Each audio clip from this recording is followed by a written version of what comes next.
କଣ ଆପଣଙ୍କର ଚୁଟି ଝଡୁଛି କି?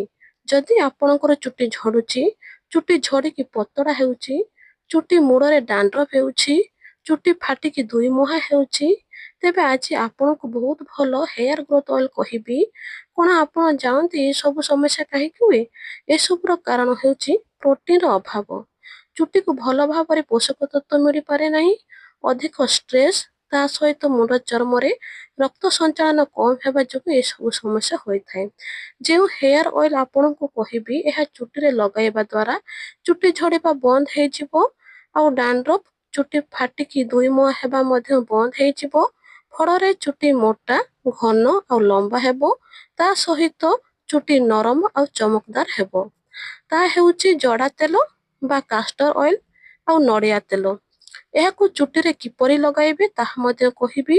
ଭିଡିଓଟିକୁ ଶେଷ ପର୍ଯ୍ୟନ୍ତ ଦେଖନ୍ତୁ। ଭଲ ଲାଗିଲେ ଲାଇକ୍, ସେୟାର, ସବସ୍କ୍ରାଇବ କରନ୍ତୁ।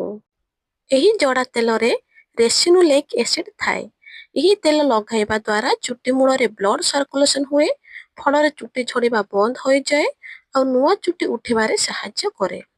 ଆଉ ନଡ଼ିଆ ତେଲରେ ଫ୍ୟାଟି ଏସିଡ ଥାଏ। ଏହି ତେଲ ମୁଣ୍ଡ ଚର୍ମକୁ ପୋଷଣ ଦିଏ ଆଉ ଚୁଟି ମୂଳକୁ ଷ୍ଟ୍ରଙ୍ଗ କରେ। ଡାଣ୍ଡ୍ରଫ ସଫା ହୁଏ, ଫଳରେ ଚୁଟି ଝଡ଼ିବା କମିଯାଏ ଆଉ ଚୁଟିରେ ନରମ ଆଉ ଚମକଦାର ଆସେ। ଯେତେବେଳେ ଏହି ଦୁଇଟି ତେଲ, ଜଡ଼ା ତେଲ ଆଉ ନଡ଼ିଆ ତେଲ ମିଶାଇକି ଲଗାଇବା ଦ୍ୱାରା ଚୁଟିର 2 ଗୁଣା ବୃଦ୍ଧି ହୋଇଥାଏ। ଚୁଟିକୁ ଭଲ ଭାବରେ ପୋଷକ ତତ୍ତ୍ୱ ମିଳିପାରିବ ଆଉ ମୁଣ୍ଡ ଚର୍ମରେ ବ୍ଲଡ ସର୍କୁଲେସନ ଠିକରେ ହେବ। ଆଉ ଗୋଟେ କଥା, ଆପଣ ଷ୍ଟ୍ରେସରୁ ଦୂରେଇ ରୁହନ୍ତୁ ଆଉ କେମିକାଲ ସାମ୍ପୁ ୟୁଜ କରନ୍ତୁ ନାହିଁ।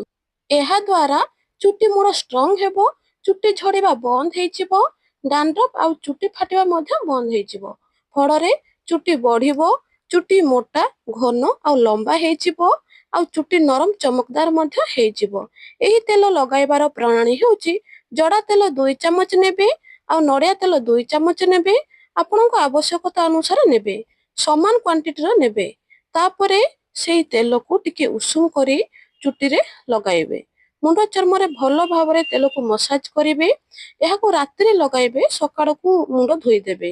ଏହିପରି ସପ୍ତାହକୁ 2 ରୁ 3 ଥର ଲଗାନ୍ତୁ। ଦେଖିବେ ଗୋଟେ ମାସ ମଧ୍ୟରେ ଆପଣ ଏହାର ରେଜଲ୍ଟ ଜାଣିପାରିବେ।